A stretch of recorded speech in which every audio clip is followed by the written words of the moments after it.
Video کے نیچے subscribe کے بٹن پہ کلک کریں، بیل کے آئیکن پہ کلک کیجئے تاکہ ہر نئی ویڈیو کی نوٹیفیکیشن آپ کو مل جائے۔ بسم اللہ الرحمن الرحیم۔ 29واں پارے کی تفسیر چل رہی ہے۔ گزشتہ 2 جمعوں سے سورۃ الملک جو اس پارے کا پہلا سورہ ہے، اس سورے کے پہلے رکوع کی تفسیر گزشتہ 2 ہفتوں میں آپ حضرات کے سامنے آ چکی ہے۔ ابھی اس سورے کے دوسرے رکوع کی تفسیر انشاءاللہ آج بیان کی جائے گی۔ جو لوگ پہلے سے سن رہے ہیں ان کو یہ بات معلوم ہے کہ یہ سورہ اللہ تعالیٰ کے ایک جو ہے دعوے کی گویا دلیل ہے۔ شروع سورے میں اللہ تعالیٰ نے یہ دعویٰ کیا کہ اللہ ہی کے پاس بادشاہت ہے اور اللہ ہی ہر چیز پر قدرت رکھتے ہیں۔ اس دعوے پر اللہ تعالیٰ دلیلیں پیش کیے کہ زمین کی حکومت اللہ کی ہے، آسمان کی حکومت اللہ کی ہے، زمین اور آسمان کے درمیان جو فضا ہے اس پر بھی حکومت اللہ کی ہے۔ ہر چیز پر اللہ تعالیٰ کی حکومت ہے، اس کو سمجھاتے ہوئے اب اللہ تعالیٰ دوسرے رکوع میں زمین کے بارے میں فرما رہے ہیں۔ اعوذ باللہ من الشیطان الرجیم، بسم اللہ الرحمن الرحیم۔ هو الذي جعل لكم الأرض ذلولا فامشوا في مناكبها وكلوا من رزقه وإليه النشور۔ هو الذي، وہی اللہ ہے جس نے جعل لكم الأرض، بنایا تمہارے لیے زمین کو، ذلولا، تابع۔ وہی اللہ ہے جس نے زمین کو تمہارے تابع بنا دیا، تمہارا فرما بردار بنا دیا۔ فامشوا فی مناکبہا، چنانچہ تم زمین کے کاندھوں میں چلو، زمین کے راستوں میں چلو۔ وَكُلُوا مِن رِزْقِهِ، اور اللہ کی روزی کو کھاؤ۔ وَإِلَيْهِ النُّشُورُ، اور اللہ ہی کی طرف لوٹ کر جانا ہے۔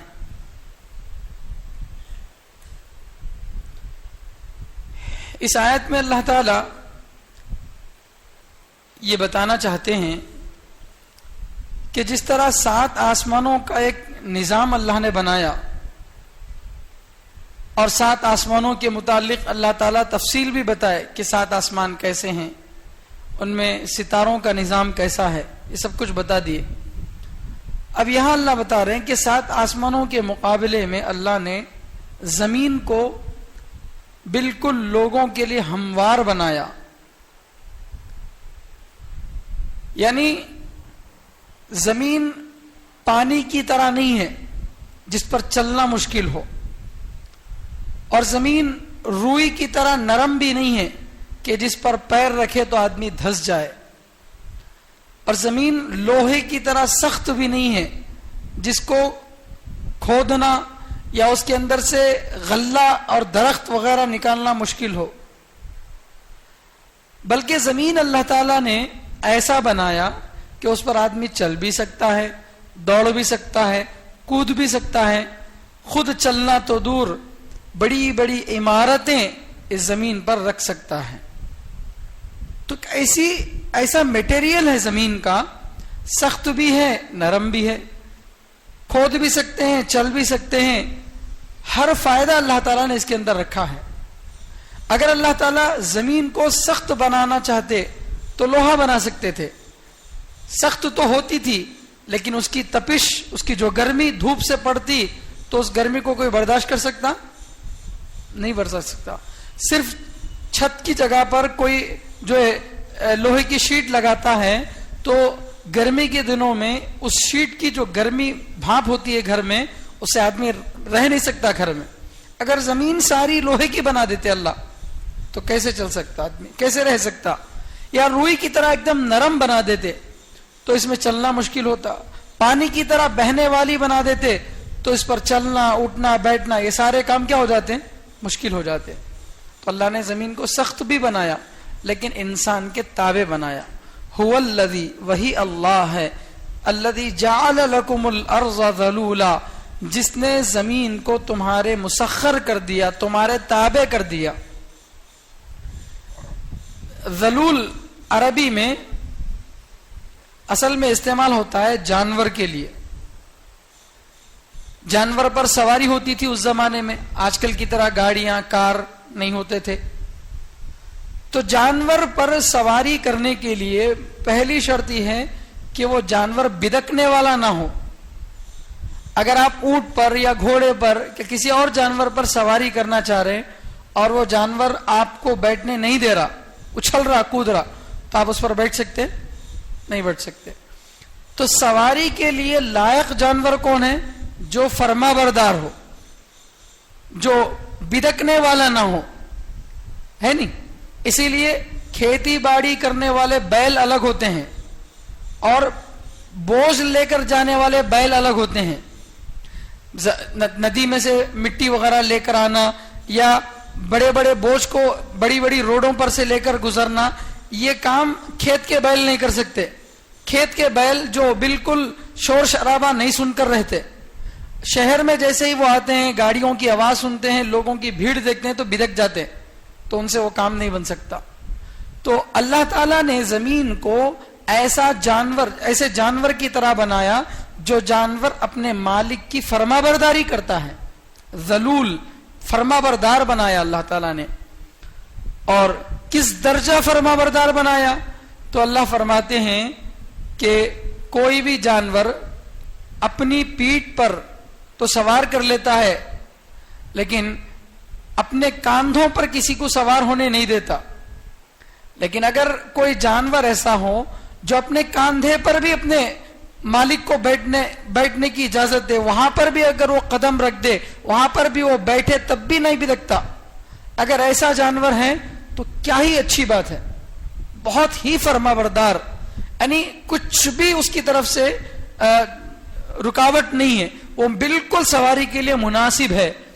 تو اللہ سمجھانا چاہ رہے ہیں ایک جانور کی مثال دے کر کہ جس طرح سواری کرنے والے کے لیے ضروری ہے کہ جس سواری پر وہ سوار ہو رہا ہے وہ سواری فرما بردار ہو، بالکل تابع ہو. تو اللہ نے زمین کو بھی ایسا ہی فرما بردار اور تابع بنایا ہے. اور اسی طرح اللہ فرماتے ہیں، یہاں دو باتوں پر غور کرنا ہے. پہلی بات اللہ تعالیٰ یہ بتا رہے ہیں کہ زمین میں بسنے والا انسان، چاہے وہ کتنا مالدار کیوں نہ ہو، چاہے کتنا بڑا عہدیدار کیوں نہ ہو، طاقتور کیوں نہ ہو، خوبصورت کیوں نہ ہو، وہ اپنی طاقت پر، خوبصورتی پر، دولت پر اترانا نہیں. کیوں؟ اس لیے کہ جس زمین پر تو حکومت کر رہا ہے، جس زمین پر تو چل رہا ہے اور جس زمین کو تو بیچتا خریدتا ہے، سارے تیرے کام یہی زمین پر ہوتے ہیں. اس زمین کو بنایا کس نے؟ اللہ نے. اللہ نے بنایا ہے، تو نے نہیں بنایا. یہ اللہ کی بنائی پراپرٹی پر تو کیا ہے؟ رہ رہا ہے. کرایہ دار چاہے کتنا بھی بہترین گھر کیوں نہ ہو، اگر کرایہ میں رہتے ہوئے دعویٰ کر دے کہ یہ کرایہ کا مکان نہیں، میرا مکان ہے، تو مالک خاموش بیٹھتا نہیں. کیوں؟ تو چاہے کچھ بھی ہو، کتنے بھی سال سے رہ رہا ہو، کرایہ دار ہی ہے، مالک مالک ہی ہے. ایسے ہی اللہ فرما رہے ہیں کہ یہ زمین کو بنایا اللہ نے، یہ مخلوق اللہ کی ہے، تو اللہ کی بنائی ہوئی چیز پر تو رہ رہا ہے، تیرا کوئی کمال نہیں ہے. تو لہذا تجھے گھمنڈ اور تکبر نہیں کرنا چاہیے. دوسری بات ذرا غور کیجئے، قرآن کی ایک آیت میں کتنی باتیں ہوتی ہیں. دوسری بات اللہ تعالیٰ یہاں پر یہ سمجھانا چاہ رہے ہیں کہ کچھ بے وقوف قسم کے انسان ایسے ہوتے ہیں کہ جس زمین کو اللہ نے انسان کے تابع بنا دیا، انسان کے کنٹرول میں دے دیا، آدمی جس جگہ چاہے گڑا کرتا ہے. یہ جگہ خرید لیا، اب خرید کر چاہے وہ اس کو -1 بنائے، -2 بنائے اپنی مرضی، چاہے وہاں کوئی سوئمنگ پول بنا لے، کوئی باغ بنائے، کوئی گھر بنائے، کچھ بھی بنا لے، کوئی روک ٹوک ہے نہیں ہے. تو آدمی اب زمین پر جیسے چاہے تصرف کرتا ہے، جیسا چاہے اس پر اپنے کنٹرول میں رکھتا ہے زمین کو. تو اللہ فرماتے ہیں اے انسان ذرا سوچ جو زمین تیرے ہاتھ کے نیچے رہتی ہے تیرے بولے جیسا وہ زمین بن جاتی ہے. تو چاہا تو وہ گھر بن گئی, تو چاہا تو وہ باغ بن گئی, تو چاہا تو وہ جو ہے سخت پارکنگ کا ایریا بن گئی, تو جیسے چاہے وہ بن جاتی ہے. تو یہ زمین تیرے لیے خدا کیسے بن سکتی ہے؟ جو زمین خود تیرے کنٹرول میں ہے تو وہ زمین تیرے لیے خدا کیسے بن سکتی ہے؟ بن سکتی ہے؟ نہیں بن سکتی. تو دونوں باتیں ہیں. ایک بات تو کیا ہے کہ زمین اللہ نے بنایا ہے. اس سے کیا سمجھانا چاہ رہے ہیں کہ آدمی کو زمین میں گھمنڈ نہیں کرنا چاہیے, تکبر نہیں کرنا چاہیے, کیونکہ بنایا اللہ نے اس کو اور تابع بنا دیا انسان کے. دوسری بات کیا بتا رہے ہیں کہ یہ زمین خود انسان کے تابع ہے. انسان جہاں چاہے زمین کو چیرتا ہے. سامنے روڈ ڈال رہے ہیں, زمین پر جو ہے روندتے ہیں, اس کو کھودتے ہیں, جو چاہے آدمی زمین پر کرتا ہے, کوئی روک ٹوک نہیں ہوتی. کیا زمین کی طرف سے کبھی جواب آتا ہے کہ کیوں مجھے کھود رہا ہے, کیوں مجھ میں گڑھا کر رہا ہے؟ کوئی زمین بولتی ہے؟ نہیں بولتی. آپ جو بھی کرو وہ اپنی جگہ خاموش پرسکون رہتی ہے. تو اللہ فرماتے ہیں جو زمین تیرے تابع تیری غلام بن کر رہتی ہے وہ غلام تیرے لیے خدا کیسے بن سکتی ہے؟ بن نہیں سکتی. تو جو لوگ زمین کو کیا کہتے ہیں؟ خدا کہتے ہیں, زمین کو ماں کہتے ہیں, اور زمین کو اس سے آگے بڑھ کر جیسے وندے ماترم ہے. وندے ماترم کا مطلب کیا ہے؟ ہم زمین کو اپنا خدا مانتے ہیں, زمین کو اپنا خدا مانتے ہیں. تو یہ زمین خدا کیسے بن گئی؟ جو زمین خود تمہارے تابع ہے یہ خدا نہیں بن سکتی, کیونکہ اللہ نے اس کو خود تمہارے تابع کیا ہے.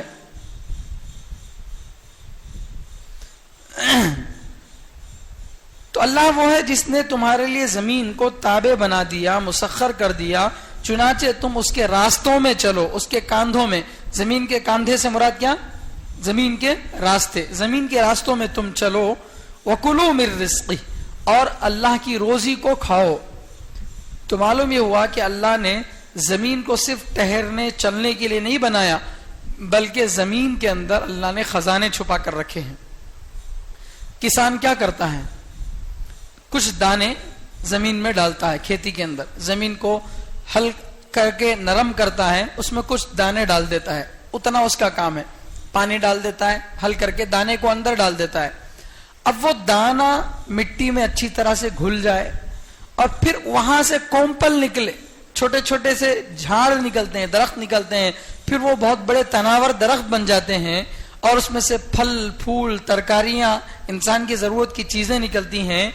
تو یہ چیزیں زمین میں کہاں تھی؟ کھود کر دکھاؤ. ہیں میری بات سمجھ میں آ رہی؟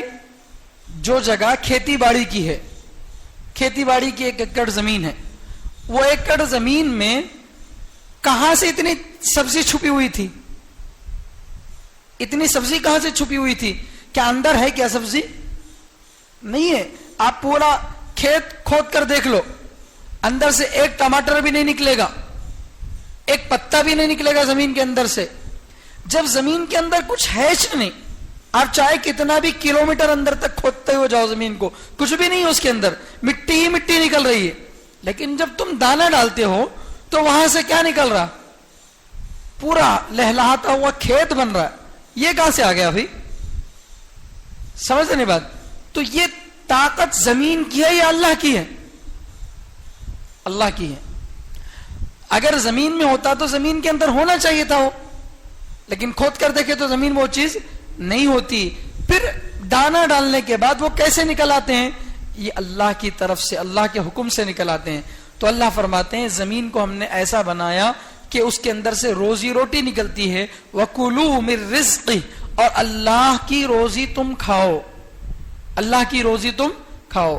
اس میں بھی اللہ تعالیٰ سمجھانا چاہتے ہیں کہ تم جو مزیدار کھانے کھاتے ہو, تمہارے پاس بے شمار غذائیں موجود ہیں, تو یہ تمہارا کمال نہیں ہے, یہ اللہ کی دی ہوئی نعمتیں ہیں, اللہ کی دی ہوئی نعمتیں ہیں. اللہ کا احسان ہے کہ اللہ نے نکال کر تم کو دیا. تو اس طریقے سے اللہ تعالیٰ زمین کے بارے میں بتا رہے ہیں کہ زمین کو مسخر کیا, انسان کے تابع بنایا, اور زمین کے اندر سے اس طرح کے خزانے، پھل پھول، ساری چیزوں کو اس سے نکالا. تو آدمی کو کیا کرنا چاہیے؟ زمین میں محنت کرنا چاہیے، اپنی روزی روٹی کو تلاش کرنا چاہیے، کمائی کرنا چاہیے، بزنس کرنا چاہیے، نوکری کرنا چاہیے، سب کچھ کرنا چاہیے، ہاتھ پہ ہاتھ دھر کے نہیں بیٹھنا. لیکن ان سب کو کرنے کے ساتھ یہ بھی یاد رکھے کہ ایک دن اسی زمین میں دفن بھی ہونا ہے. ایک دن اسی زمین میں دفن بھی ہونا ہے. وَإِلَيْهِ النُّشُورُ، اور اللہ ہی کی طرف لوٹ کر جانا ہے، اللہ ہی کی طرف لوٹ کر جانا ہے. تو اللہ تعالیٰ جو ہے یہ سمجھانا چاہتے ہیں کہ انسان تو دنیا میں کما لے، محنت کر لے، کسان بن جا، کچھ بھی ہو جا، تجارت کر لے، کچھ بھی کر لے، اپنی ضرورت کی ساری چیزوں کو کما، غلط نہیں ہے، حلال طریقے سے جو تو کما کر سکتا ہے تو کما لے. لیکن یہ یاد رکھ کہ ایک دن موت ضرور آئے گی، ایک دن موت ضرور آئے گی. دنیا میں انسان آزاد ہے مگر اللہ کی پکڑ سے باہر نہیں ہے. دنیا میں انسان آزاد ہے، جہاں چاہے گھوم سکتا ہے، کبھی اس محلے میں، کبھی اس محلے میں، کبھی فرسٹ فلور میں، کبھی سیکنڈ فلور میں، کبھی یہاں، کبھی وہاں، اس ملک میں، اس ملک میں، آدمی جہاں چاہے جا سکتا ہے. لیکن غور سے دیکھا جائے تو یہ زمین دراصل ایک بہت بڑا جیل خانہ ہے، قید خانہ ہے. جیسے قیدیوں کو رکھنے کے لیے بہت بڑے کئی ایکڑ زمین پر جیل بنایا جاتا ہے، اس میں ایک یہاں ایک بلڈنگ، وہاں ایک بلڈنگ، قیدی یہاں سے وہاں کھانے کے لیے جاتے ہیں، وہاں سے وہاں نہانے کے لیے جاتے ہیں، اور ورزش کے لیے کہیں جاتے ہیں. وہ سب کچھ جا رہے ہیں، چل رہے ہیں، پھر رہے ہیں، ایک ہی جگہ پر ان کو بند کر نہیں رکھا گیا. مگر وہ سب کچھ کرنے کے باوجود بھی کیا ہے؟ وہ قید خانے میں آزاد ہیں، مگر وہ کس کی پکڑ سے باہر نہیں؟ پولیس کی پکڑ سے باہر نہیں. وہ جہاں بھی جائیں گے ان کے کیمروں کے اندر ہے، جہاں بھی جائیں گے وہ پولیس کی قید میں ہی ہے.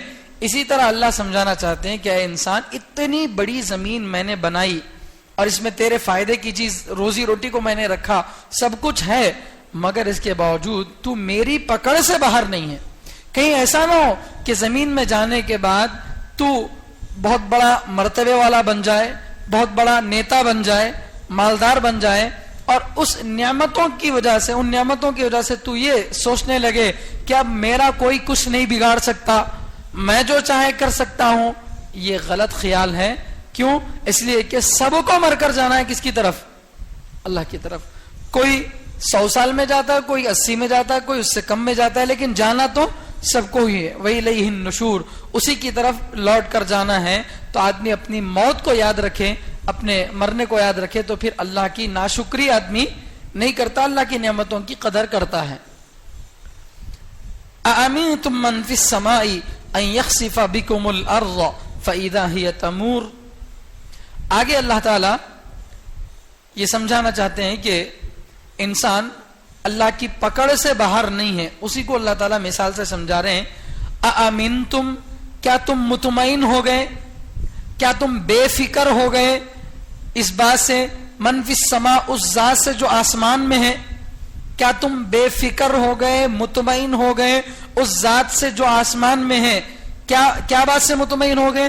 ان یخسف بکم الارض، کہ وہ تمہارے ساتھ زمین کو دھسا دے، تم کو زمین میں دھسا دے. کیا تم اس بات سے مطمئن ہو گئے؟ فاذا ہی تمور، اس اچانک سے وہ زمین لرزتی ہے، اچانک سے وہ زمین لرزتی ہے. مطلب کیا ہے؟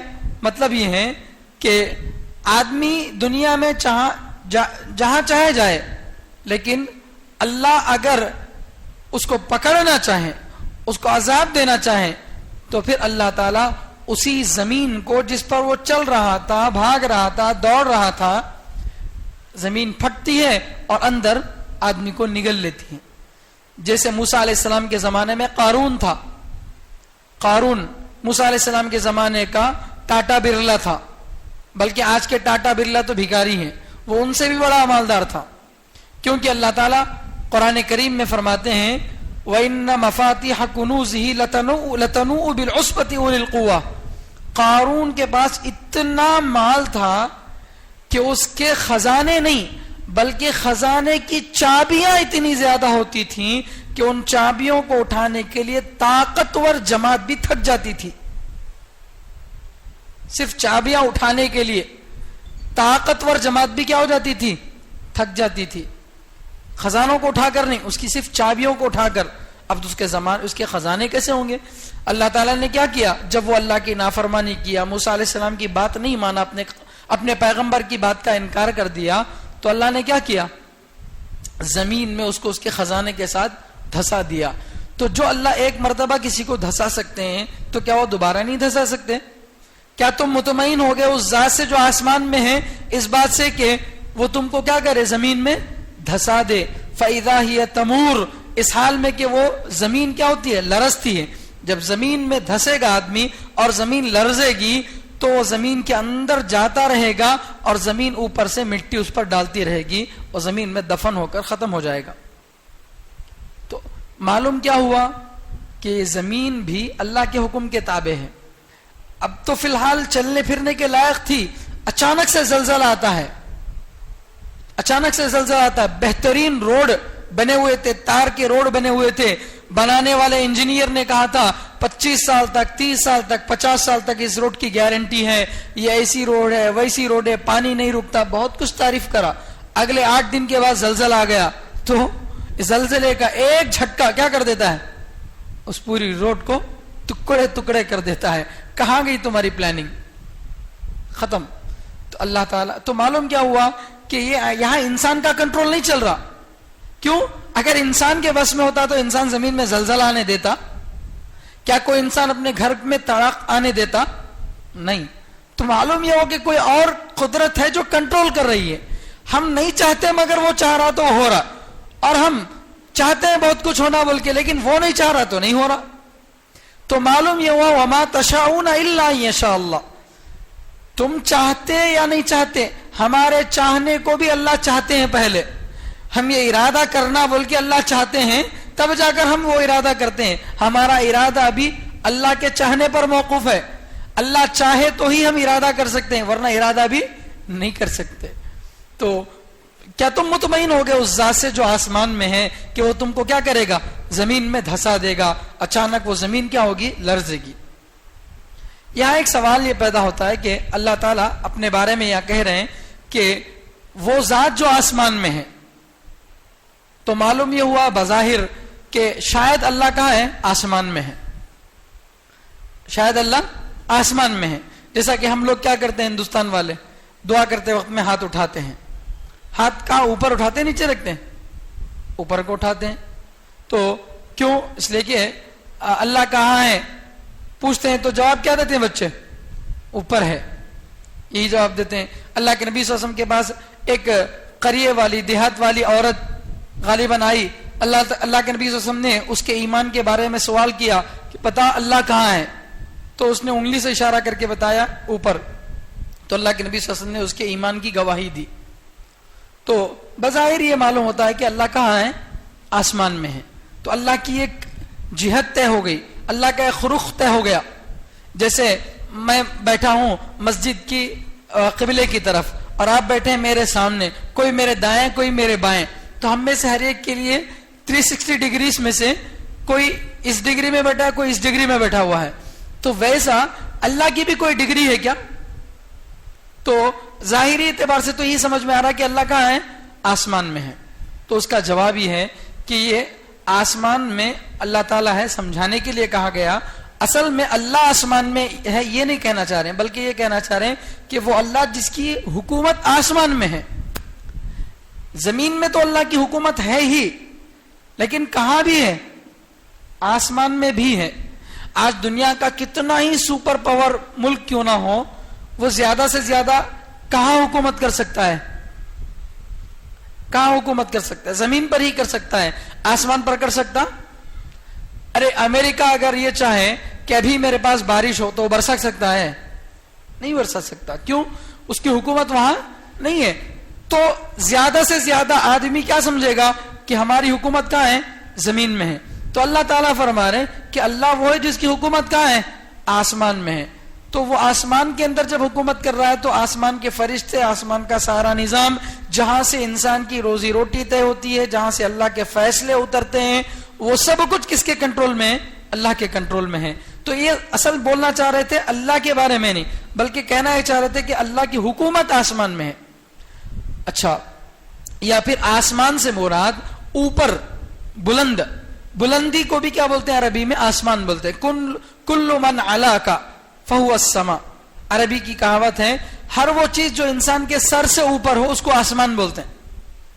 جو چیز بھی انسان کے سر کے اوپر ہو وہ کیا ہے؟ آسمان ہے.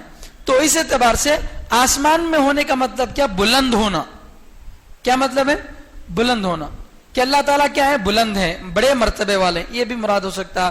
یا پھر اس آیت کا صحیح مطلب اللہ بہتر جانتے ہیں، اللہ آسمان میں ہے، آسمان سے اللہ کا تعلق ہے، مگر اللہ آسمان میں کیسے ہیں؟ کیا وہ اللہ کسی جگہ پر بیٹھے ہوئے ہیں؟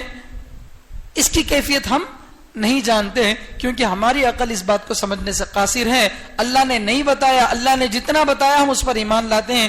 اللہ نے بتایا کہ میرا تعلق آسمان سے ہے، ہم اس پر ایمان لاتے ہیں کہ اللہ کا تعلق آسمان سے ہے، لیکن وہ تعلق کیسا ہے، اللہ آسمان میں کیسے ہیں، وہ ہم نہیں جانتے. کیوں؟ اس لیے کہ آسمان کے اندر اللہ ہے یہ بات نہیں ہو سکتی، کیونکہ آسمان مخلوق ہے اور اللہ خالق ہے. خالق مخلوق کے اندر چلا جائے ایسا نہیں ہوتا. ایک موٹی سی مثال میں دیتا ہوں.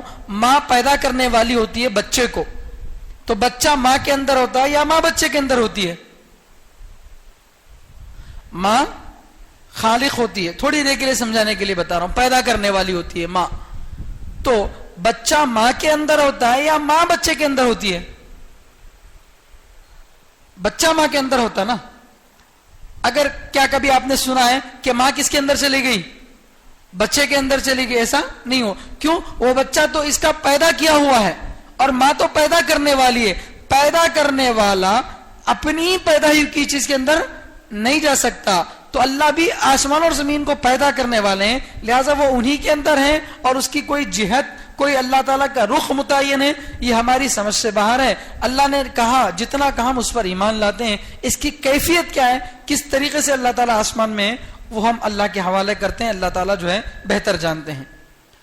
اسی طرح اللہ تعالیٰ دوسرا سوال یہ کر رہے ہیں، ام امنتم من فی السماء ان یرسل علیکم حاصبا فستعلمون کیف نذیر. کیا امنتم تم مطمئن ہو گئے، من فی السماء اس ذات سے جو آسمانوں میں ہے، آسمان میں ہے. کیا کس بات سے مطمئن ہو گئے؟ ان یرسل علیکم حاصبا، کہ وہ تمہارے اوپر سخت ہوا کو بھیجے، کہ تمہارے اوپر وہ سخت ہوا کو بھیجے. حاصبن کے معنی سخت ہوا.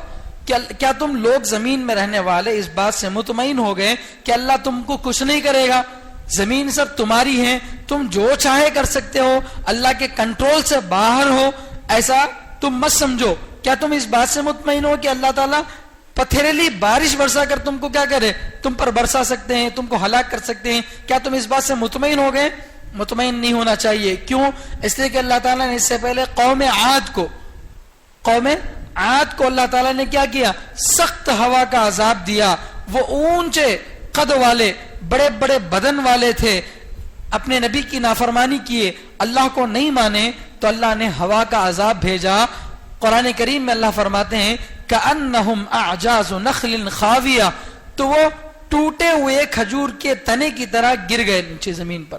جس طرح کھجور کا درخت بہت بڑا ہوتا ہے، ناریل کا درخت بہت بڑا ہوتا ہے، لیکن ہوا تب تیز آتی ہے تو وہ جھک جاتا ہے، جھک کر ٹوٹ جاتا ہے تو نیچے گر جاتا ہے، اس کی کوئی حیثیت نہیں ہوتی. تو اسی طرح قوم عاد کو بھی اللہ تعالیٰ نے بہت زبردست طاقت دی تھی، لیکن جب انہوں نے اللہ کی نافرمانی کی تو اتنے زبردست بدن رکھنے والوں کو اللہ نے ہوا کا ایسا عذاب دیا کہ وہ ہوا میں 7 دن اور رات جو ہے 7 لیال و 8 ایام، 7 راتیں اور 8 دن تک ہوا اور زمین اور آسمان کے بیچ میں ان کو گھماتی رہی، یہاں تک کہ ان کو بے جان درخت کی طرح نیچے کیا کر دی؟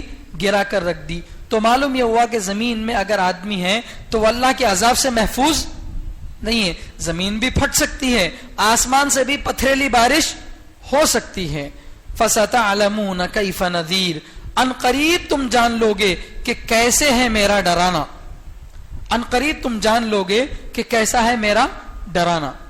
یعنی اللہ تعالیٰ یہ کہہ رہے ہیں کہ اگر کوئی نبی کی یا قرآن کی ان باتوں کو سن کر کہ اللہ بڑی قدرت والے ہیں، زمین اور آسمان اللہ کی قدرت میں آتے ہیں، ان باتوں کو سن کر بھی اگر کوئی نہیں ڈرتا تو اللہ تعالیٰ فرما رہے ہیں دنیا میں نہیں ڈرے تو کیا ہوا؟ ابھی جیسے ہی تم کو موت آئے گی تمہیں موت کے فرشتے نظر آئیں گے اور تمہاری دنیا بدل جائے گی, یہاں سے وہاں منتقل ہو جاؤ گے, تو فوراً سمجھ میں آ جائے گا اس جگہ کا عالم دیکھ کر, وہاں کا ماحول دیکھ کر, عذاب کے فرشتوں کو دیکھ کر, قبر کی تنگی کو دیکھ کر کہ تم جس چیز کو جھٹلاتے تھے وہ حقیقت میں تھی. اللہ تھے, اللہ کے نبی بھی تھے, قیامت بھی تھی, جنت اور جہنم سب کچھ تھے, لیکن تم نے انکار کیا. لیکن جیسے ہی تم کو موت آئے گی تو تم کو معلوم ہو جائے گا کہ وہ سب کچھ صحیح تھا جس کو تم نے جھٹلایا. تو فَسَتَعْلَمُونَ عن قریب تم جان لوگے, عن قریب سے مطلب مرتے ہی فوراً تم جان لوگے کیف کان نذیر, کہ میرا ڈرانا کیسا رہا. یعنی میں نے جو قوموں کو ڈرایا ہے کیا وہ صحیح تھا یا نہیں تھا تم کو معلوم ہو جائے گا. سمجھ رہے بات؟ یعنی دنیا میں ہے, دنیا میں تو ہر آدمی اپنی مرضی کے مطابق رہتا ہے. کافر کافر ہے, مسلمان مسلمان ہے. کسی کو اگر دعوت دو آپ کسی کافر کو, وہ کہے گا میں اپنا مذہب چھوڑنے والا نہیں, وہ اللہ کا انکار کرے گا. لیکن اللہ فرماتے کتنے دن انکار کرے گا؟ جیسے ہی اس کی آنکھ بند ہوگی تو اسے معلوم ہو جائے گا کہ جس کا وہ انکار کر رہا تھا وہ حقیقت میں ہے, تو لہٰذا اس کو معلوم ہو جائے گا. اب اللہ فرما رہے ہیں کہ ایک ڈیمو دے رہا ہوں آپ کو. موت سے پہلے ہی اگر تم سمجھنا چاہتے ہو کہ اللہ کی نافرمانی کا کیا انجام ہے, اللہ کے انکار کرنے کا کیا انجام ہے, اگر تم سمجھنا چاہتے ہو اس کا ایک ڈیمو دینا چاہتا ہوں میں. کیا ہے ڈیمو؟ تم مر جاؤ اور پھر بعد میں جا کر تم کو پتا چلے کہ ارے بھائی نبی جو باتیں بولتے تھے وہ تو سب صحیح تھی, میں خامخواہ نبی کی باتوں کو جھٹلا دیا. تب تم کو اگر معلوم ہوگا بھی تو کوئی فائدہ ہوگا؟ کوئی فائدہ ہوگا؟ نہیں فائدہ ہوگا, کیونکہ دنیا سے تو تعلق ختم ہو گیا, عمل کا وقت ختم ہو گیا. تو لیکن ابھی بھی تم کو ایک ڈیمو دیتا ہوں کہ اللہ کی نافرمانی کا انجام کیا ہوتا ہے. ذرا اپنے سے پہلے والی قوموں کا انجام دیکھ لو. وَلَقَدْ كَذَّبَ الَّذِينَ مِن قَبْلِهِمْ, ان مکے میں رہنے والے مشرکوں سے پہلے لوگوں نے بھی جھٹلایا. فَكَيْفَ كَانَ نَكِيرٌ, تو میرا انکار کرنا, میرا ان پر عذاب کا واقع ہونا کیسا رہا ذرا دیکھ لو. اللہ فرماتے ہیں کہ اے مکے میں رہنے والے مشرکوں, تمہاری ہی بستیوں سے آس پاس میں دوسرے قوموں کی بستیاں بھی رہتی تھیں. سمود اور عاد کی بستیاں تھی, بہت ساری وہ بستیاں تھی جو ایک زمانے میں آباد تھی, لیکن آج وہاں پر حال یہ ہے کہ کوئی بس نہیں رہا ہے, وہاں پر بالکل غیر آباد بن چکی ہیں. کیوں؟ اس لیے کہ ان قوموں نے اپنے نبی کا انکار کیا. اللہ نے ایسا عذاب ان پر نازل کیا کہ وہ قومیں رہتی دنیا تک کے لیے عبرت بن گئی. ڈیڈ سی ایک جو مشہور ہے, جو جس میں کوئی مچھلی یا کوئی بھی زندہ نہیں رہتا, ایک قوم پر آئے ہوئے عذاب کا ایک نمونہ ہے. وہ اللہ تعالیٰ کی ایک جو ہے اللہ تعالیٰ نے ایک قوم کو عذاب دیا تھا. اس عذاب کے نتیجے میں وہ جو ہے نمونہ آج بھی موجود ہے کہ مچھلی پانی میں زندہ رہتی ہے, لیکن ایسا سمندر بھی موجود ہے جہاں پر جانے پر مچھلی کیا ہو جاتی ہے؟ مر جاتی ہے. تو اللہ تعالیٰ سمجھانا چاہ رہے ہیں کہ مرنے کے بعد تم کو سمجھ میں آنے سے بہتر تو یہ ہے کہ عقل مند کیا کرتا ہے؟ موت سے پہلے موت کی تیاری کرتا ہے. تو لہٰذا اپنے سے پہلے والی بستیوں کے بارے میں جا کر دیکھ لو. تم سے زیادہ ان کے پاس لشکر تھا, تم سے زیادہ ان کے پاس پاور تھا, اور تم سے زیادہ وہ طاقتور تھے, لیکن انہوں نے اپنے نبی کا انکار کیا. تو ان کا انجام کیا ہوا ذرا دیکھ لو. وَلَقَدْ كَذَّبَ الَّذِينَ مِن قَبْلِهِمْ, اور یقیناً جھٹلایا وہ ان لوگوں نے جو ان مکے کے لوگوں سے پہلے تھے. فَكَيْفَ كَانَ نَكِيرٌ, تو میرا انکار کرنا کیسا رہا, یعنی ان پر جو میرا عذاب آیا وہ کیسا رہا ذرا دیکھ لو. یہ واقعی میرا ان پر عذاب آیا تھا, عذاب آیا تو اس کی کیا کیفیت تھی ذرا جا کر معلوم کر لو. تو درمیان میں اللہ تعالیٰ جو ہے کیا بتائے؟ زمین کی پیدائش کو بتائے کہ زمین کو اللہ تعالیٰ نے تابع بنایا, فرما بردار بنایا. اس کے بعد درمیان میں کچھ باتیں اللہ تعالیٰ یہ بتا رہے ہیں کہ آدمی زمین میں رہتے ہوئے اپنے آپ کو خدا نہ سمجھے اور زمین کو بھی خدا نہ سمجھے, کیونکہ زمین میں رہنے والا بھی مخلوق اور زمین بھی اللہ کی مخلوق. اللہ تعالیٰ کی پکڑ سے کوئی زمین میں رہنے والا, آسمان میں رہنے والا باہر نہیں ہے. اللہ تعالیٰ کی قدرت ہر جگہ چلتی ہے. یہ درمیان کی بات ہونے کے بعد واپس اللہ تعالیٰ اپنی قدرت ہی کی نشانیوں کو ذکر کر رہے ہیں. پہلے کس کو بتایا؟ سورہ کے شروع میں آسمان کے بارے میں بتایا کہ اللہ تعالیٰ نے 7 آسمانوں کو تہ بتہ پیدا کیا، ایک کے اوپر ایک پیدا کیا، پھر ستاروں کا نظام، یہ ساری چیزیں بتائے. اس کے بعد پھر اللہ تعالیٰ زمین کا تذکرہ کیا. اب اللہ تعالیٰ زمین اور آسمان کے بیچ میں رہنے والی چیزوں کے بارے میں، فضا کے بارے میں فرما رہے ہیں اولم يروا الى الطير فوقهم صافات ويقبضن ما يمسكهن الا الرحمن انه بكل شيء بصير. اولم يروا، کیا وہ نہیں دیکھتے، الى الطير، پرندے کو، کیا وہ لوگ پرندے کو نہیں دیکھتے، فوقهم، ان کے اوپر، اپنے اوپر، کیا وہ لوگ اپنے اوپر پرندوں کو نہیں دیکھتے، صافات، پر پھیلا کر اڑتے ہوئے، پر پھیلا کر اڑتے ہوئے، وَيَقْبِضْنَ، اور کبھی پروں کو کیا بھی کرتے ہیں، بند بھی کر لیتے ہیں. پروں کو پھیلاتے ہوئے اور پروں کو سکڑتے ہوئے، کیا نہیں انہوں نے اپنے اوپر پرندوں کو نہیں دیکھا؟ مَا يُمْسِكُهُنَّ إِلَّا الرَّحْمَانِ، نہیں روکتے ہیں، نہیں روکتا ہے ان کو سوائے رحمان کے، ان کو تو صرف اللہ ہی روکتا ہے. انہو بکل شیء بصیر، یقیناً اللہ ہر چیز کو دیکھنے والا ہے. یہاں اللہ تعالیٰ یہ سمجھا رہے ہیں کہ فضا، جس کو سپیس بولتے ہیں، سپیس میں بھی قدرت کس کی چلتی ہے؟ اللہ ہی کی چلتی ہے. تو اللہ فرماتے ہیں کہ ایک انسان تو چھوڑیے، کوئی بھی وزن رکھنے والی چیز کیا فضا میں ٹھہر سکتی ہے؟ ایک معمولی تنکا آپ اوپر ہاتھ سے لے کر چھوڑو تو وہ کہاں آ جائے گا؟ زمین کی طرف گر جائے گا. کیوں؟ فضا میں کوئی بھی وزن والی چیز نہیں رک سکتی ہے نا. دوسری بات، زمین میں میگنیٹک پاور ہے جس سے زمین کیا کرتی ہے؟ چیز کو اپنی طرف کھینچتی ہے. تو فضا اپنے اندر رکھتی نہیں اور زمین اس کو اپنی طرف کھینچتی ہے. تو دو مخالف پاورز کے باوجود بھی پرندہ اڑتا ہے، اور وہ بھی کس کو چیر کر؟ فضا کو چیر کر، ہوا کو چیرتے ہوئے. معمولی پرندہ چڑیا، کیا اس کی طاقت ہے چڑی کی؟ کتنا اس کا وزن ہوتا ہے؟ تتلی، کیا وزن ہوتا ہے تتلی کا؟ بعض تو بڑے بڑے پرندے ہوتے ہیں، چیل ہیں، شکرا ہیں اور باز ہیں. یہ ایسے پرندے ہیں آپ نے دیکھا ہوگا کہ بکرے کو تک اٹھا کر لے کے چلے جاتے ہیں. اتنے بڑے بڑے پرندے بھی ہوتے ہیں کہ اوپر سے آتے ہیں تو بکرے کا جو 8-10 کلو کا بکرا ہوتا ہے، اس بکرے کو بھی اپنے پنجوں میں دبوچ کر کیا کرتے ہیں؟ اڑا کر لے کے چلے جاتے ہیں.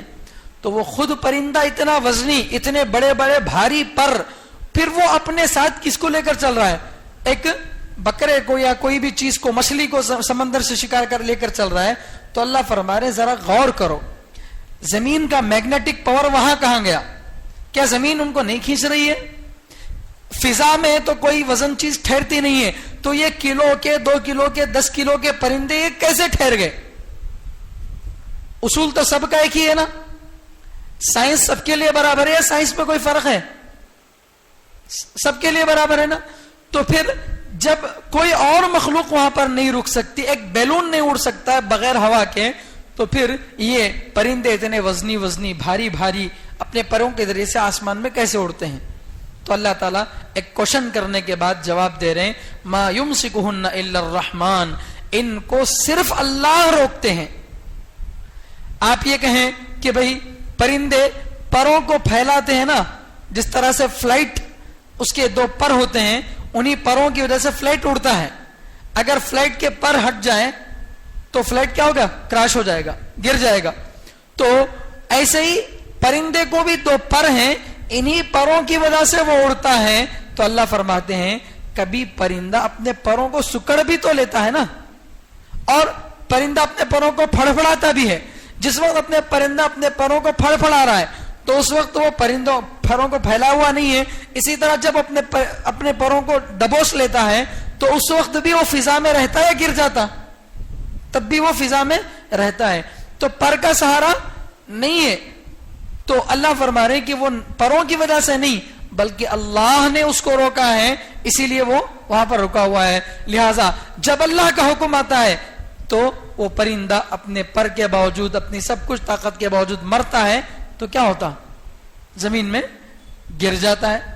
اور اللہ پرندے کے علاوہ کسی اور چیز کو بھی اس طاقت یہ طاقت دیتے ہیں تو بڑی بڑی فلائٹس اڑتی ہیں, صفوں کے لوگوں کے لے کر اڑتی ہیں.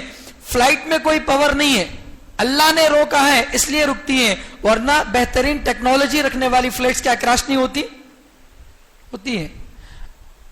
اچھی سے اچھی جو ہماری جو ہے بڑی کشتی تھی, کیا نام تھا اس کا, سمندر میں جو ڈوب گئی, ٹائٹینک, اس کے بنانے والے نے کیا دعویٰ کیا تھا, اللہ بھی چاہے تو اس کو نہیں ڈوبا سکتا, لیکن پہلے ہی سفر میں کیا ہو گئی, وہ ڈوب گئی.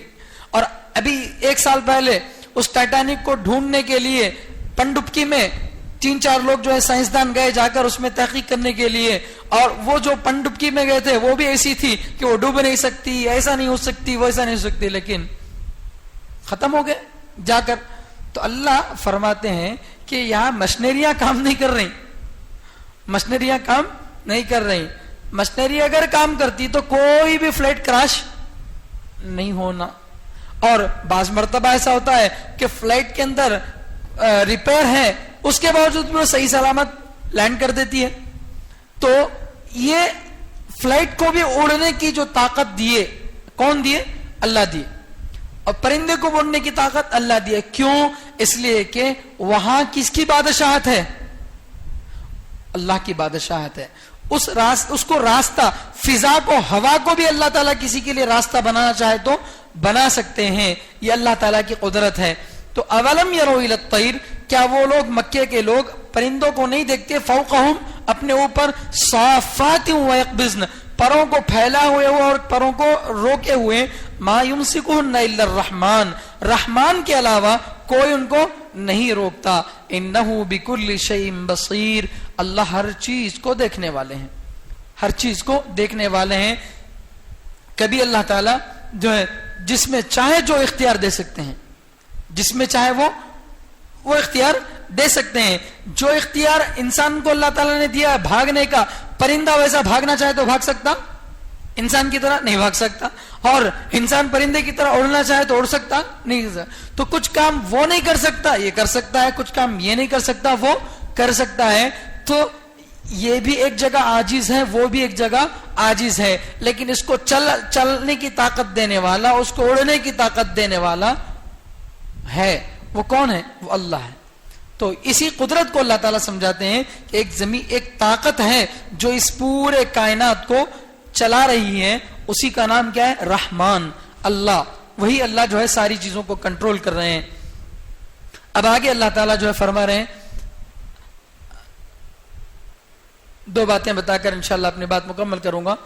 امن ھذا الذی ھو جند لکم ینصرکم من دون الرحمن ان الکافرون الا فی غرور.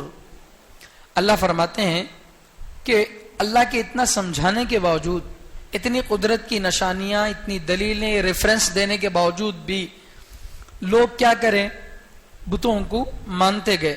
جن بتوں کو زمین کے کیچڑ سے بنایا, اور جو زمین خود ان کے تابع تھی, اور وہ بت بھی ان کے تابع ہے. کسی بت کو خالی مٹی رکھ دیے تو وہ اپنے آپ بن جاتا. اس کا سائز, اس کا ڈیزائن, اس کا کلر کون طے کرتا ہے؟ بت طے کرتا ہے یا بنانے والا طے کرتا ہے؟ بنانے والا طے کرتا ہے. تو بہرحال یہ اتنی سمجھ میں آنے والی بات ہے کہ ذرا بھی غور کرے تو سمجھ میں آ جائے گا کہ یہ حقیقت نہیں ہو سکتی. اللہ فرماتے ہیں ذری دیر کے لیے مان لیں گے کہ یہ تمہارے خدا ہیں. ایک خدا, 2 خدا تو تم نے بنایا نہیں. مال کے لیے تروپتی, اولاد کے لیے فلاں, فلاں کے لیے فلاں, ایک ایک کام کے لیے ایک ایک مندر کو, ایک ایک جگہ کو تم نے کیا کر دیا؟ بنا دیا کہ یہ کام کرنا ہے تو فلاں جگہ ہو, ایک کام کرنا ہے تو فلاں جگہ جاؤ. اللہ معاف فرمائے, آج ہمارے مسلمان بھی کچھ کم نہیں ہیں. اللہ کو چھوڑ کر, مسجد کو چھوڑ کر صاحب کے پاس جا کر ہزاروں روپے کی تعویذ لیں گے, لیکن مسجد میں 2 رکعت نماز پڑھنے کے لیے تیار نہیں ہوں گے. اگر صاحب کہیں کہ یہ سورہ پڑھو یا یہ کام کرو, گھنٹے بیٹھ کر گھر میں علاج کروائیں گے, لیکن اللہ کے سامنے 2 منٹ 4 منٹ دعا نہیں کریں گے. سمجھ رہے؟ ہم بھی کوئی کم نہیں ہے. جتنے کنکر اتنے شنکر, یہ اگر مشہور ہے. جتنے کنکر اتنے شنکر, یہ اگر مشہور ہے.